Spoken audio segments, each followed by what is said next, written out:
So today's video is just going to be an update about my day and canceling my Knights of Columbus membership and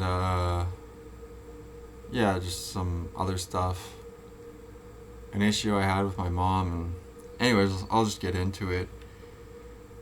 So today, I've been emotional lately because of just all the processing I'm doing, and like I went to therapy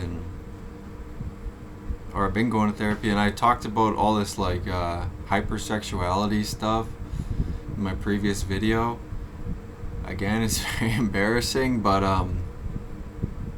it's like it's kind of hitting me in an emotional sense, because it's like a compartmentalized thing. Like I couldn't even remember it, the like sexual abuse and whatever, all that different stuff that happened around when I was a kid. I couldn't even really remember it because it's like I know about it, but it's like it's different. Like it's not in my everyday talking, and then I'm saying it here, and then me saying it here, it's like I'm just saying it to a camera, and I don't really, I'm uploading it to YouTube, but I don't really think that anyone's gonna watch it. And then quite a few people watched that video, which I'm appreciative for those people, especially the ones who commented. I didn't get to respond to all the comments really, but I really appreciate it. And so my point is, though, that I see the comments and it's like my brain connects it that other people, are somehow witnessing this and are actually kind of empathetic and kind as well. And that hurts. That's like painful for me. But and then also I just remember it's difficult because I remember I had this like sexual abuse thing that happened with this older neighbor kid, and then I went home and I told my mom, and she ignored me. Like she didn't do anything about it, and that part really hurts. That part's like extremely painful, actually. And so when I was remembering that, it was like I felt the pain. So I would just like feel that sharp pain, and then I was like crying a few times today. And I don't like crying, okay? Let me just put that out there. I don't, like, for the record, I'm not like, it's not like it's something I want to be doing, okay? Okay? I'm not doing this because I want to do it. Or crying, I mean, I'm trying to like process, because that's what's necessary to be healthy. A lot of people kind of wonder about how they can be the most attractive to other people, or like somehow have a higher have people have a high opinion of them, or be attractive or whatever. I'll tell you how. It's being as healthy as possible, physically, emotionally, spiritually, and mentally. That's how you are the most attractive in a true sense, like a true attractive sense, because some people really focus solely on just how they look, which that's true, that does attract people to you, but I don't know if that's the whole picture, because being like really like actually healthy is important. So anyways, I'm trying to process all this stuff, but it's not easy, right? It's hard. And then my chiropractor, I went to the chiropractor this morning, and he asked me what my resolution is for this year, and I told him faith, to have more faith. And he said he's a nice man. He said he liked that, and I asked what was his, and he said that his is to use his phone as little as possible. And like I was just like, I understand. I think a lot of people understand that one. The cell phone is like so addicting. Cannot stress it enough. Yeah, and everybody kind of knows this. You know what I mean? But he was saying that he doesn't like how he's trying to watch a TV show and he's picking up his phone halfway through he said, for the dopamine hits. I kind of thought that was funny because this is how a lot of people characterize or understand the world today, is in terms of dopamine hits. And it's because of all this like psychology, or some of it's like pop psychology, but around dopamine and essentially reward. And it's kind of like people are like, it's a secular way of talking about meaning. So people are kind of like shifting around trying to understand meaning. And I know I'm laughing, but I really do wish people would just have more faith. I think that's more important. And meaning and purpose are more important. Yeah. But I understand why people are interested in the dopamine hit stuff. But the point is, like, where does that lead, right? If you make yourself into the perfect person who has followed every single advice, are you just going to be sitting there alone? No, the point is, people do that stuff to have better relationships or to have better things in the future. And you can do that stuff, but the whole point is actually relationships with others. And so that's why people do all this stuff, right? To have a better life, a better family, a better friend group, a better whatever. But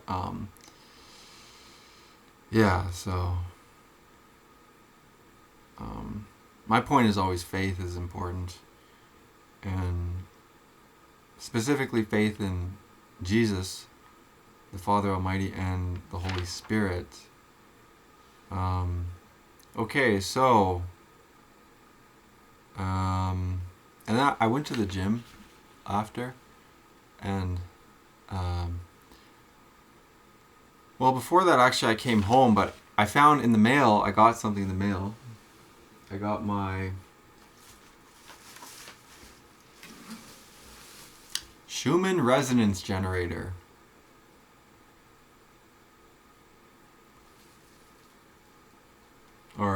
Schumann wave signal generator. Pretty cool, right? So I've got it right now generating 174 hertz. And honestly, I notice a difference. Seriously. I notice an effect when I have it on. 174 hertz is supposed to be for pain and stress relief. And I like this one the most. It's the lowest one that I found. It was like a list of frequencies you could choose from, called solfeggio. And again, I'm careful about all this stuff, but I do know that the whole frequency thing is real. It talks about energy in the Bible. God is the only uncreated energy. So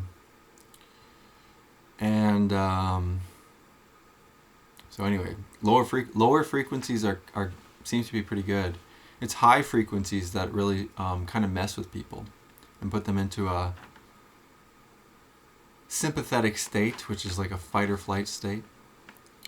And so then I went to the gym, and I walked in, and there was some woman sitting there. And I say some woman because I actually don't know her name, though I've seen her there. She works there. And she knows my name. Like, she says my name sometimes. And it was always kind of weird because she never introduced herself. So today I said, "What's your name?"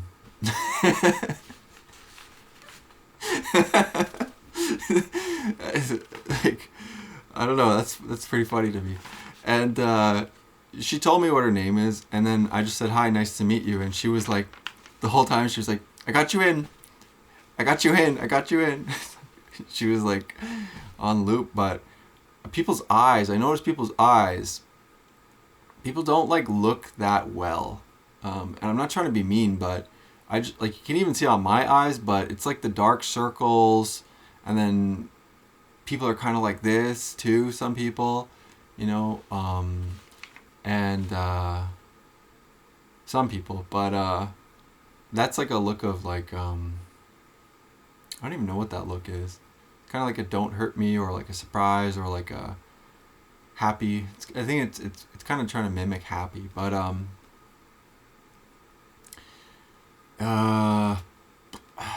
so yeah, I introduced myself to that person at the front desk, and then I did my workout. It was good. I had a good workout. Using my dip and pull-up belt more. I really like using it. I'm up to 30 pounds on it for dips and pull-ups, and yeah, I really enjoy it actually. So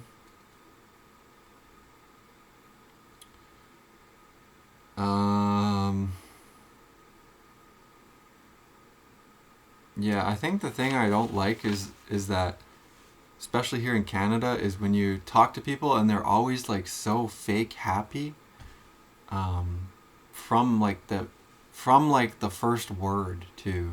It's weird to me. It's kind of weird, honestly. And yeah, it's like preemptive positivity, and it's weird to me when people are, first off, they say it really like loud tone, like loud pitch, and then they say like, "Hi, how are you?" And then it's like, it's, "Oh, I'm okay. How are you?" And they're like, "Good." And then they're like, it's just weird. Like, they start everything off at like a fever pitch. It's weird.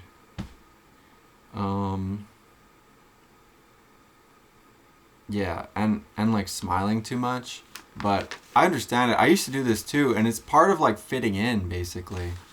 And it's just, yeah, I don't know how else to say it. Kind of comes off a bit odd to me, but yeah. So I canceled my Knights of Columbus membership today. The Grand Night. I kind of want to talk about that a little bit. The Grand Night. He emailed, and he was saying that it was time to pay membership dues. And I was a Knights of Columbus member for like 2 years probably, and I responded. I said I'm not going to renew my membership because I'm an Orthodox catechumen. And so he responded back, and he seemed a little upset, and he gave a long email and said that, oh, the Latin and the Eastern Rite or the Eastern Church are in full communion. I'm confused why you're canceling, and it's past, we've already paid for the memberships, you still have to pay, and you need to send me a formal letter if you're going to cancel, or a formal email, and you have to, I suggest that you think it over and all this, and it's okay. So I looked it up. It's not true. They're not in full communion. I kind of knew that. It didn't seem right. And so if you're Eastern Orthodox, you cannot join the Knights, because the Knights is a Catholic, it's a Roman Catholic church. It's the Roman Catholic Church, and originally they were one. Okay, so until the year 1054, when they call it the Great Schism, they were united. There was different churches. They had different bishops of different major cities, I guess, and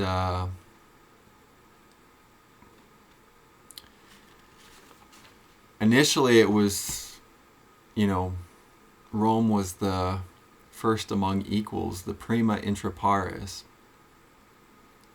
It's kind of how it was initially, I guess, but eventually Rome started to claim more and more supremacy, or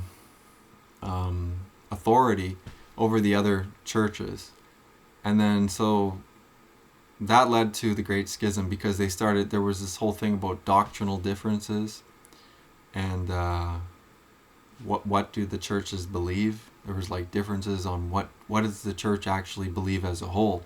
So there was a Great Schism, they split, and from the Eastern Orthodox position, Eastern Orthodox Christianity, they believe, I guess we now, because I'm now a catechumen, we believe that we are the true church, because we believe that we didn't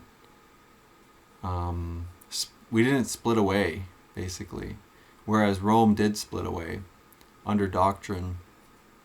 So they're not in full communion, they call it. Basically, they're not united. And there's communication, but they're not in full communion, where the Eastern Orthodox churches and bishops recognize the papal supremacy, like the Pope as the supreme head of the church, which the Catholic Church, the Roman Catholic Church, does, right? So, yeah, and I switched over because I have these. Basically, I have these in my good faith, like good faith to me, I cannot agree with the doctrine of the Roman Catholic Church. Now that I know more about it, I just don't agree. Like with the Vatican II doctrine, Nostra Aetate, it says that Jews, Christians, and Muslims all worship the same God. Not true. In the book of John, it tells us that if you deny the Son, you also deny the Father. And Jews hate Jesus. They think that he's burning in hell in boiling excrement. They think Mother Mary, the Virgin Mary, was a whore or a prostitute. They think that he's the illegitimate son of a Roman soldier named Pantera. They think that he was a sorcerer and a heretic and all these other things. A blasphemer, and so they deny the Son. And then Muslims, they say that Allah has no sons, so they also deny the Son. So if we believe that the Bible is true, that if you deny the Son, then you deny the Father also, then that means that Muslims and Jews are not worshiping the same God. So that's the point. And that's what the Catholic Church believes from their doctrine, which is called the Vatican II doctrine. It was actually written by a Jew. It was actually drafted by a Jewish convert after World War II to the priesthood. Gregory Baum, you can look this up. And so he was behind it, and he said that converting Jews is equal to blotting them out. And then after he got this, after this passed, this doctrine became dogma in the Catholic Church. What they hold to and believe and don't question, or it's steadfast, you have to believe it. In the Catholic Church, well, then he left the priesthood. He, found a priest boyfriend and left. And he was also an LGBT advocate within the church. So it was like, forget it. I was like, I'm out. I'm done. I can't. After I learned that, I was just basically done. And then I also was like confused. First, actually, I was really confused about Pope Francis blessing the Pachamama.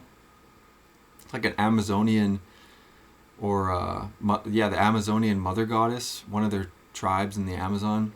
They have it's like an idol, basically. It's called the Pachamama. It means like mother goddess. And Pope Francis he blessed it. So I couldn't. I was like shocked when I heard that. Mel Gibson talked about that, I think, on the Joe Rogan podcast.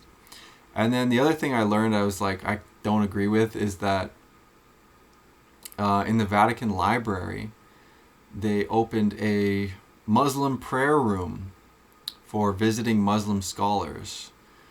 And I was like, I saw that and I was like, what the heck is this? What are they thinking? And I saw some people like on Reddit and other places. It's weird. Like, you can only really describe it as coping because they were saying, oh, it's just a courtesy. We're just being nice. Like, what? What are you talking about? That makes no sense. Like, yeah, I did not agree with it.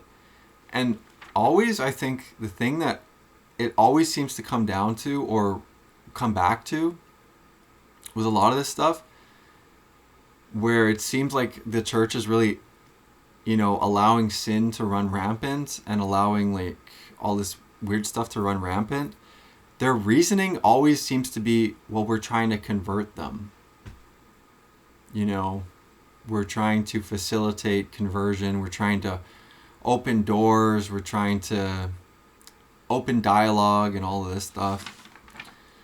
Yeah, that's not how I don't agree with that, honestly. I think that, let those with ears hear. I think that's what Jesus said. So, yeah, so anyway. But it is actually really hard to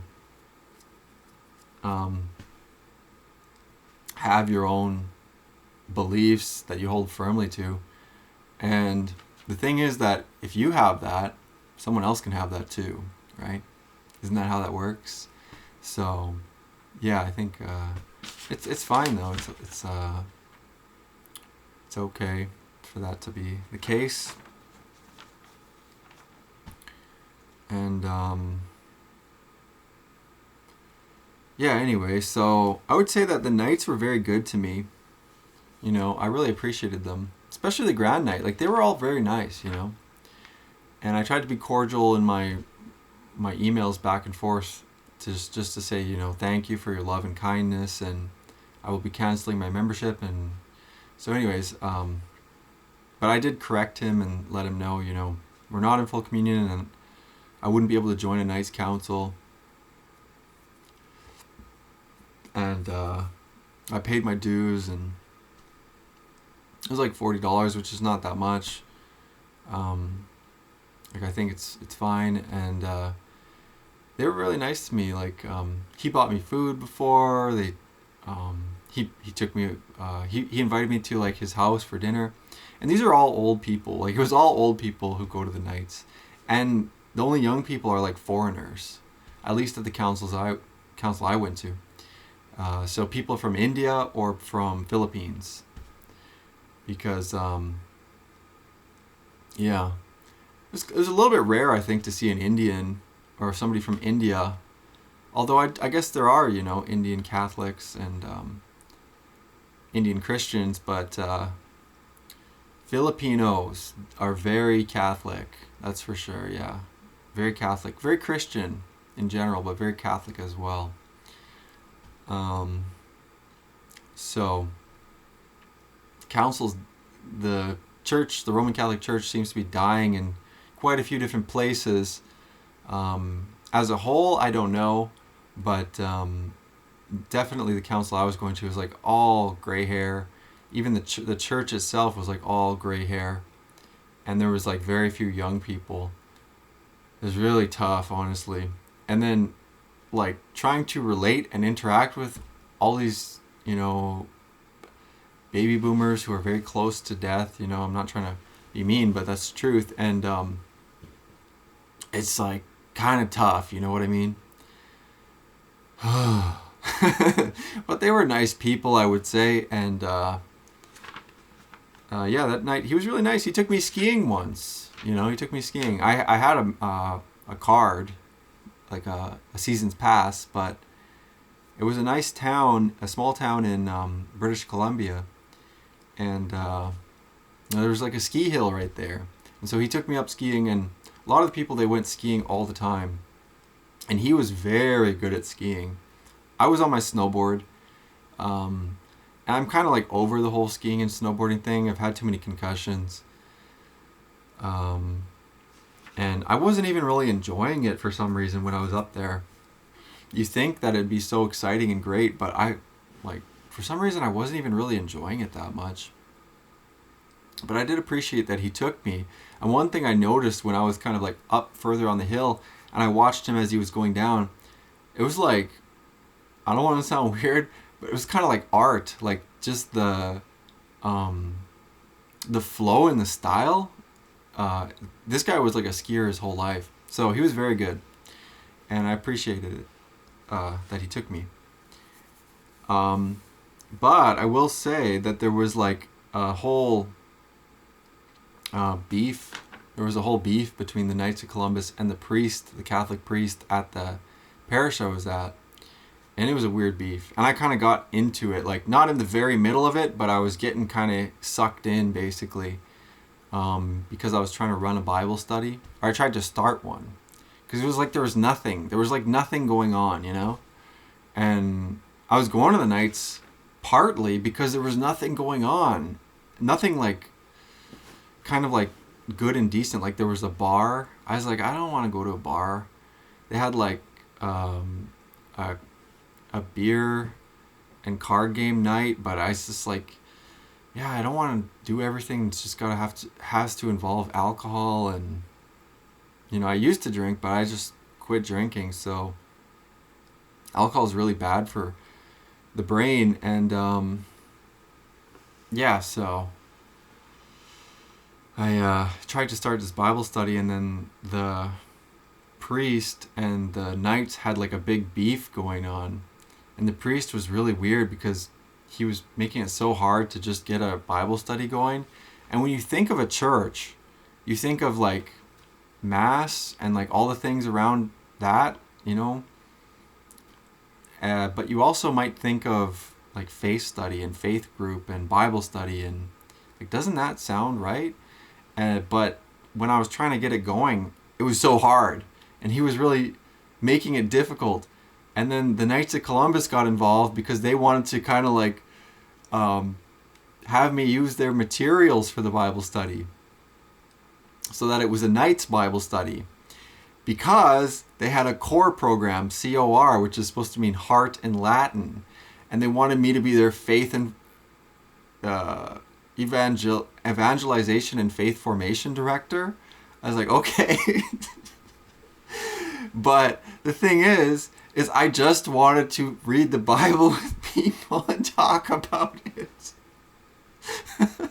But there was all this other stuff that started swirling around in other people's heads.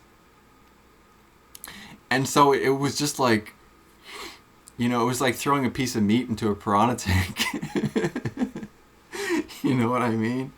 And the priest and the Knights, the Grand Knight started butting heads, and they had previously had like, you know, issues with each other, which I heard about from both sides. And I wasn't trying to be like really pick a side. I was more just trying to get this going. And then yeah, it was really tough. Really tough to get it going. I did get it going. It took 7 months. And it was actually good once it got going. It was still a little weird, but the priest put on like constraints onto it. It was like a trial run, and I could only have so many people, and it was weird, you know. So anyway, but once we actually did get to finally read the Bible together, and you know, we had to read like basically like selected verses, and then there was like preformed questions, which were decent, but you know, finally when people got a chance to speak and talk about it, I think that's really when it started to be good. And I really liked it because it was like a weekly thing, and I think other people liked it as well. Didn't have too many members. I think on average like 4 people came, but I really appreciated it, and it was a good experience, and I'm thankful to the Knights and to the thankful to the priest as well, just that he finally let it happen, you know. So, but it was kind of ridiculous overall, that it was so difficult to just get that going. And yeah, the nights was great because we had like pancake breakfasts. We would put those on, which I kind of liked doing that, you know, just almost like a volunteer or to do something. And the only thing I didn't like is that, so it was all old people, and these old men would bring their wives, and that's okay, right? That's fine. But one of these old ladies, she was like cackling at me.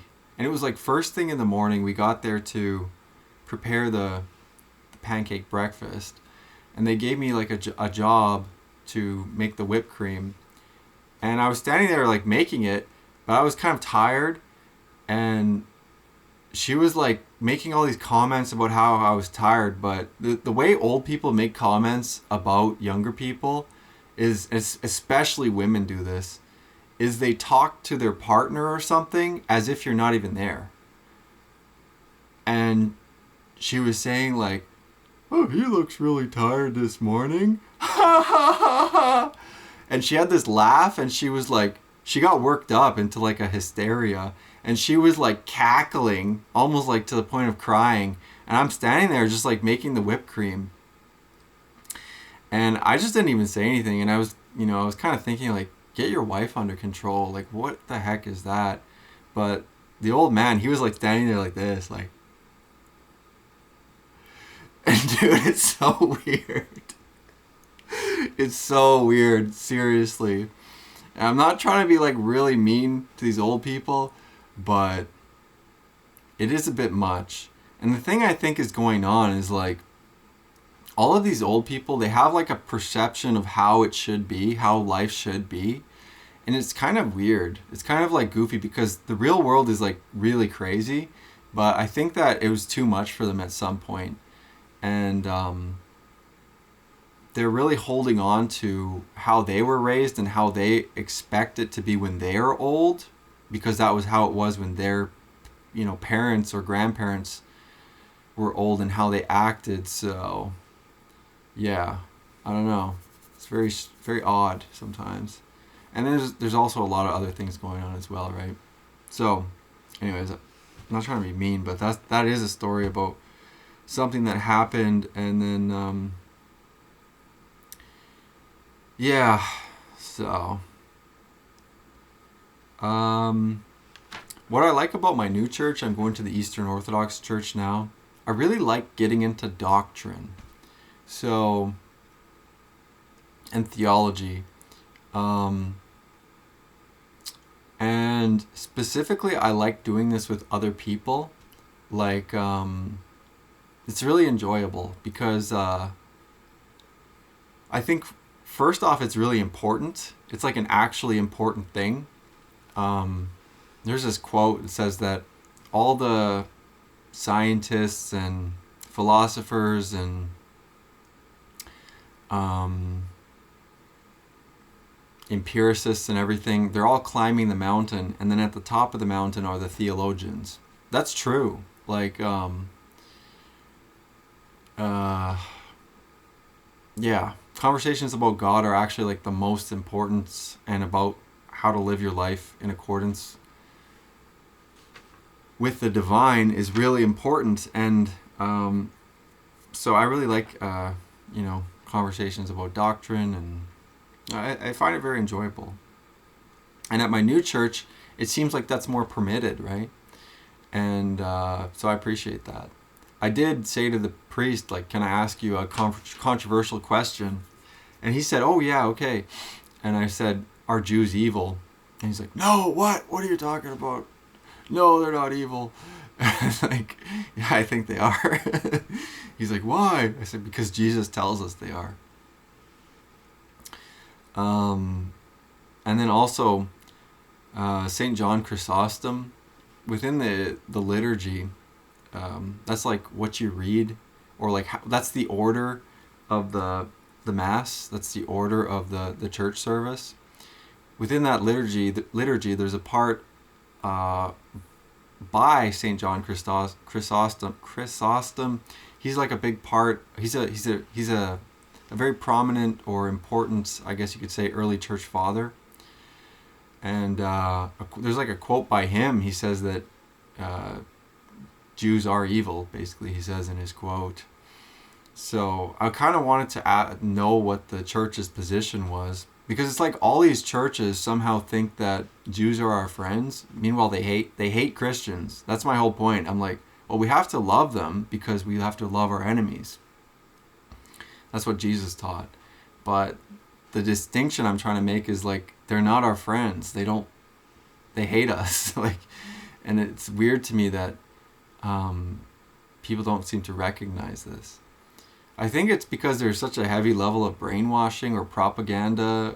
Like the public has been so propagandized and has been slammed with this message of like, just be kind, kindness, and don't be mean, and don't be racist, and don't be a hater or something like this. And somehow it's like if you have any kind of if you hold any kind of position of faith or anything like that, it has to be extremely watered down to fit within that modern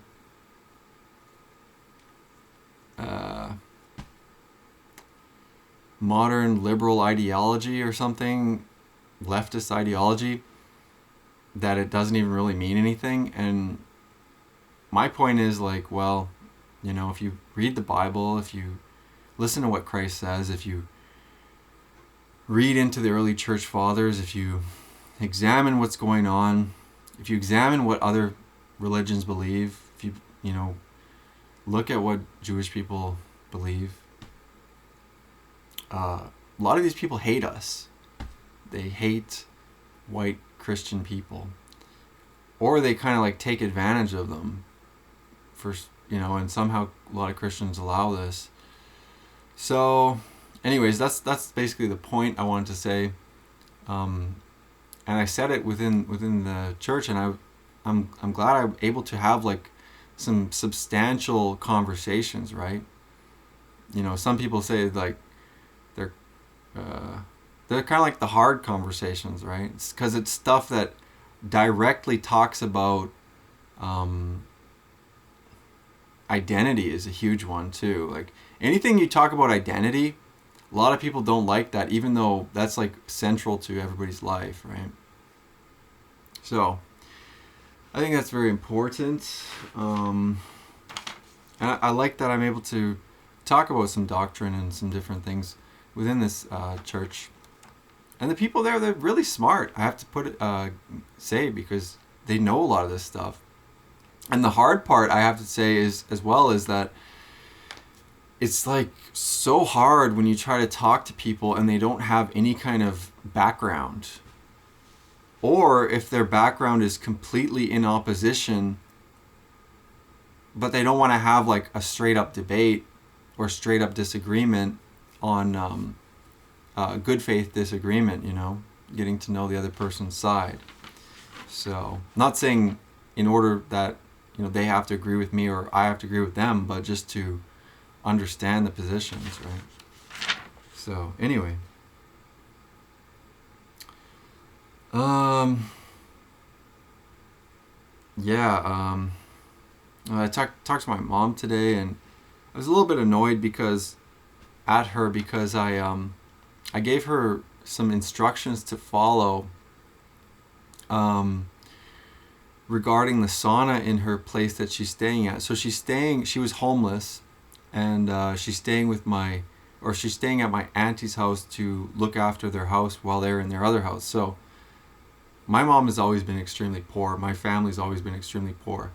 But her sister, my auntie, they've always been kind of like well off, like and they've worked hard and they're quite successful, I would say, financially at least, and good for them. And I'm happy for them. I'm not angry at them or anything like that, but it's always like we've kind of lived in their shadow a little bit. I don't know how to put that much better. Just that because we've always been so poor, like seriously, and it was always kind of like really embarrassing how my family and my mom could never really get it together, and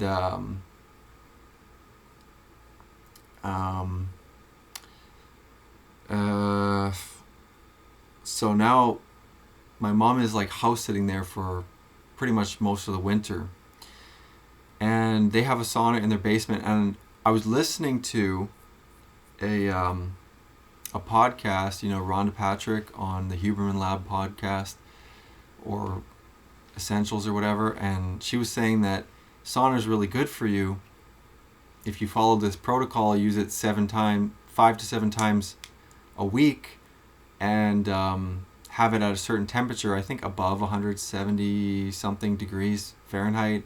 Use it for at least 20 minutes. You will reduce your Alzheimer's risk by 60%. And I thought that was really important, so I shared that to my mom, and I said, go in the sauna. I played the clip for her. I said, there is one here. You have the opportunity. Use it. It'll reduce your risk of Alzheimer's and dementia by 60%. And she was like all interested and saying thank you, and and so it seemed like she was going to do it. And then she calls me and says that she purchased a membership at like a gym or like a swimming pool for like 3 months so that she could use the sauna there. And it's just annoying to me because I was like, this is just retarded. Like, why is it always so retarded? Trying to help my family with anything. It makes me mad because she could have just told me like what her concern was. She's upset about using the electricity. I said they don't care. Like, they do not care if you use the electricity there if their bill is higher. She wouldn't, but she won't ask them, right? She won't say anything to them, and then she won't tell me that she's upset about it. And so she makes a workaround, twists everything up, and then goes and does something else, and then she tells me about it, and I said, no, that's like stupid. Like, why wouldn't you just use it in their house? It's like a perfect opportunity. And the other thing is those ones at the gym don't even get that hot. The one in their house, I don't even think it gets that hot. I think it only goes up to like 150 or like 145 Fahrenheit. But there should be some at least effect. But the ones at the gym, usually a lot of those don't even get that hot, especially the dry saunas. You sit in them, it's just like sitting in a warm room sometimes. And I just thought it was so stupid because why wouldn't you just say something first? But this is like how it always is. She doesn't say anything, and then completely changes everything, twists everything around, goes and does some workaround, and then says it's the same thing. And that's annoying to me because she said it's the same thing. I said, no, it's not. And then she said, well, now I get a reason to go leave the house. And I was like, that's a different argument, you can have a reason to leave the house for other reasons. You can leave the house for other reasons. That's not a good justification for why you did this. So anyways, it pissed me off, seriously, partly because it's so patterned. It's like such a patterned thing. It's frustrating, seriously, because when I try and help people, like when I try and help my family, it's always like this, and it's always retarded. And it's really frustrating too because, I'm trying to help, right? I don't want her to get dementia and Alzheimer's. I don't think she wants that. I think most old people don't want that. That scares the crap out of them, and probably rightly so, but I'm trying to help, and it's like almost impossible to really help. And it's like, okay, well, if she goes and does this, maybe it's still good, but it's just frustrating to me. The same thing with my brother. he was having all these panic attacks, anxiety attacks over going to school. He's like a former, or he used to be homeless and a drug addict, doing heroin, meth, fentanyl, smoking crack, doing all these like the hardest drugs you can probably get, and all kind of pills and everything. And so he was like that for 10 years, and now he went to jail, and now he's like in a halfway house and going to university. But now he's having all these like anxiety attacks, panic attacks. And he's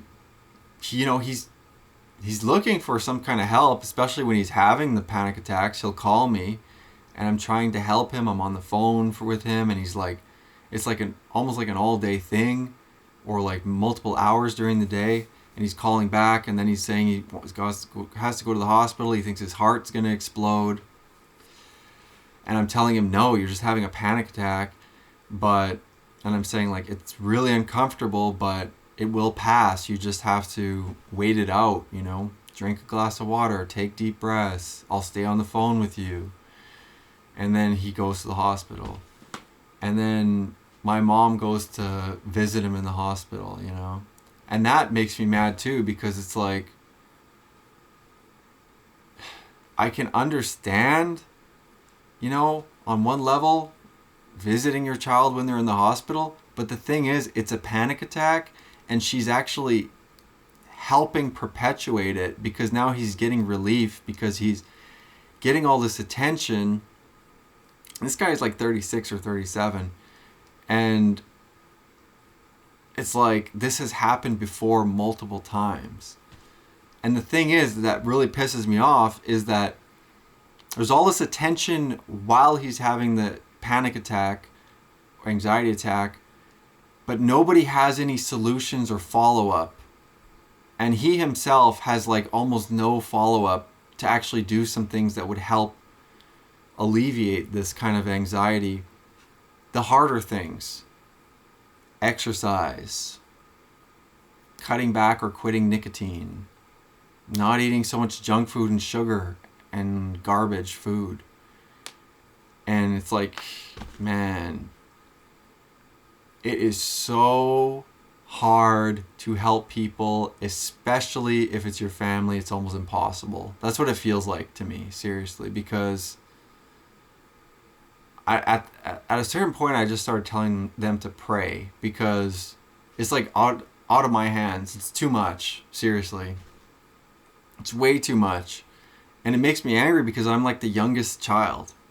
And even though I'm 30 now, people still treat me like I'm the youngest. And that dynamic never really goes away, because technically as you age, they age as well. So, but I just feel like the roles are all screwed up. Like, why don't these people have their shit together? Why are they not able to just follow simple advice and stuff?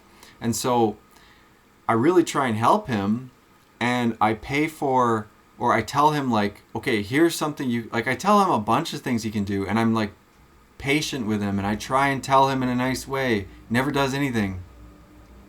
I tell him, here's something you can do that's not hard to do. It will be uncomfortable, but you can do it. Go get a treatment massage. Treatment massage is like not a nice relaxing massage. It's the one where they really like dig in deep into the muscle tension, and they actually work out some of that tension.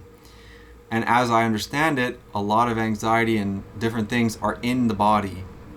They're actually stored in the body. A lot of muscle tension and everything, traumatic events, anxiety, whatever, those things kind of become stored in the body. So I tell him, okay, you can go to this. I'll book it for you. He makes a big deal about wanting to book it himself. It's like, okay, just book it. It takes forever to do it. I keep having to, remind him. He's, making it seem like he wants help. He's complaining about the money. I tell him, you have insurance through your school. You just have to register for it. He doesn't really want to do it. I tell him, okay, I'll pay for it for you. We'll get it registered later. You can get reimbursed. You just make a claim. You just need the receipt. They'll email you the receipt. I gave him the money. I don't think he actually went to it. He hasn't really, I haven't talked to him really since. He blew up on me. Had a huge freaking blow up freak out on me. Like a volcano bursting. Saying all this stuff about how my mental state was so terrible and that he was like worried about me and that everybody's looking at me and I'm airing dirty laundry. I don't tell him I make these vlogs or anything, but you know, I told him that our aunt and uncle were asking about him, and I said, yeah, he's a mess. And you know, my auntie was like, is he back on drugs? I said no, but with his school he's really struggling. And like, it's so hard. And then I told him, I was like, our aunt and uncle asked about you. I told him, he is a mess. And he was like, you know, kind of upset about it. But I said, it's true, you are a mess right now with all, and I reminded him of all this like anxiety stuff that's going on and how much he's struggling with school. And it's like, okay, I get it. People don't like to hear that. But at what point does anybody tell anybody the truth? You know what I mean? And like, there's so much coddling that goes on, especially in the school system and everything. They always say like, you know, you can do it, whatever. Doesn't matter how many second chances. Doesn't matter yada yada yada and everything. And I'm just like, when are people realistic? You know? It's not easy what he was trying to do in school. It was really hard. He was trying to take math and computer science. Those, I told him before he went into those, I said, those are hard as F. Those are like the hardest classes. The people that go to those classes are Asians, East Indians, and very smart white people, you know? Like, so it's not easy. And I told him it's like, you know, a lot of younger people too. It's not easy to start that in your mid-30s. So anyways, he went and tried that, and then he failed. He flunked out, switched his major to a different one that was easier. That's okay, you know. But now he's like still struggling. It's extremely hard. He's asking for all these tutor things, like he's trying to get all this tutoring. I said, okay, you know, that's fine. But he was asking me to borrow all this money. I was borrowing it to him. And he was saying he wanted more money for tutoring, and I was like, yeah, this is getting too much. He did pay me back. It was like almost $3,000, the first amount. He paid me back, and then he was asking me for more money, so I borrowed him like $750 again for tutoring, but I don't even think he was really using it all for tutoring. And it just gets to be so frustrating trying to help family because it's like it never ends, you know? The issues just kind of always are there. And so yeah, the solution or the answer, I suppose, would be to have good boundaries, but that's hard as well, right? So I guess, yeah, my boundaries have kind of improved, but it's still very difficult, honestly. So, yeah. But this is the hard part about helping people, I would say.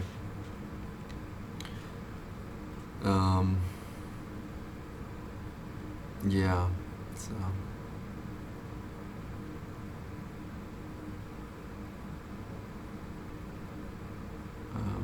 but that's why I tell people to start with faith, you know? Start with prayer. I think that's most important.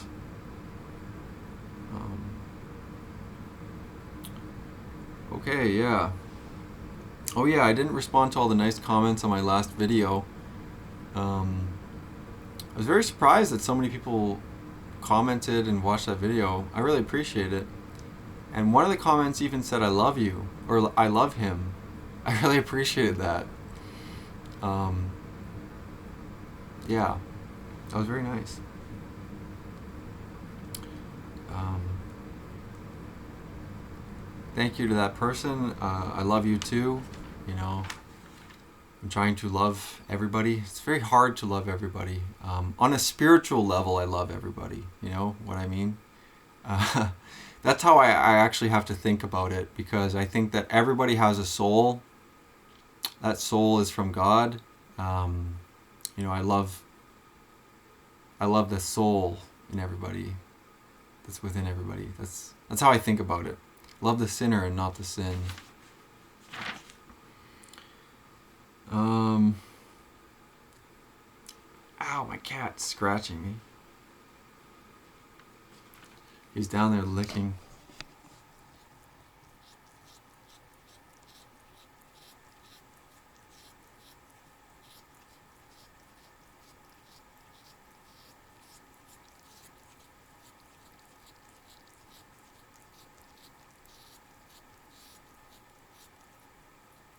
I think he likes the salty taste. I think my hand has like a slightly salty taste probably.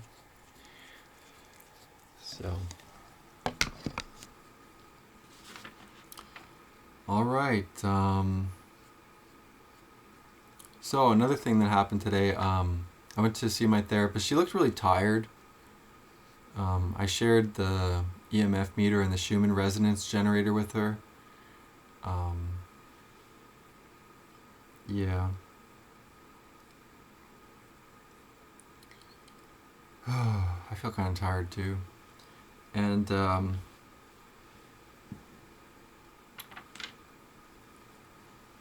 don't know how we really ended up talking about it, but I told her about The Money Masters is like a documentary on YouTube, and she said she's going to watch it. It's a very good documentary. It's really worth every person watching. It's extremely good. It's like one of the most important documentaries ever, because it talks about the money system, which everybody has to interact with. I'm gonna see a new therapist next week. I'm gonna try the treatment for a somatic treatment, which is for PTSD dissociative subtype. So I hope it can help.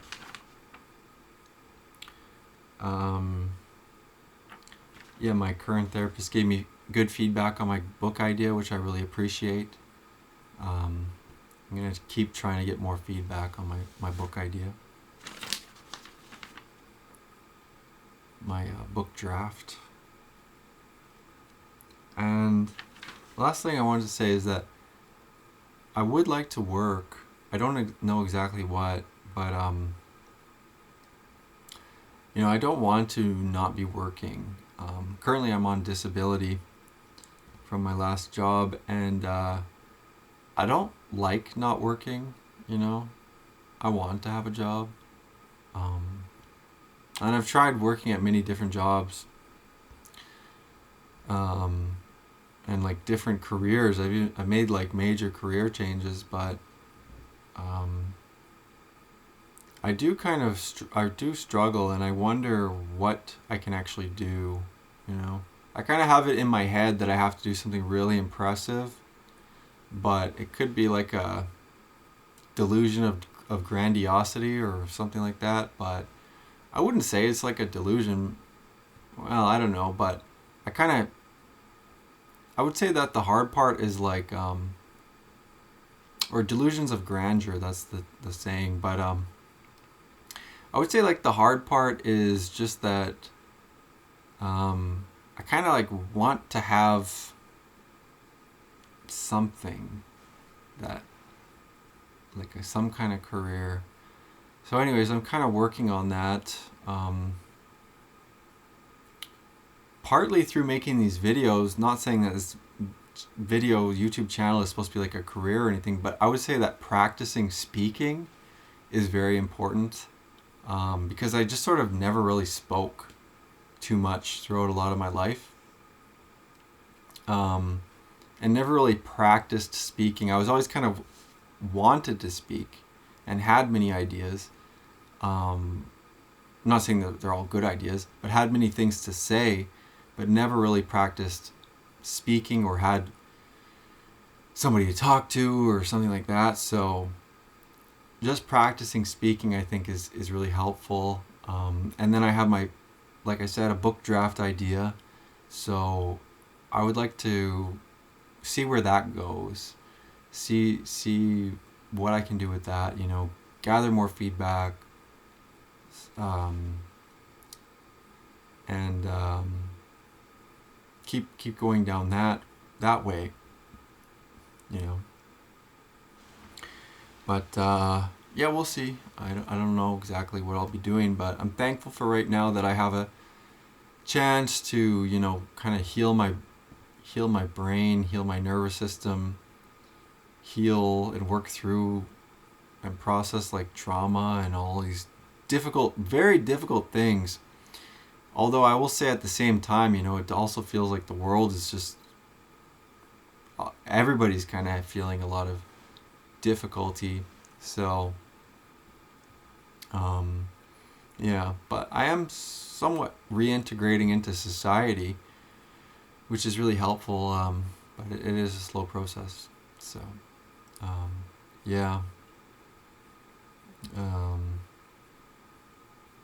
yeah, so that's pretty much it. That's my whole video.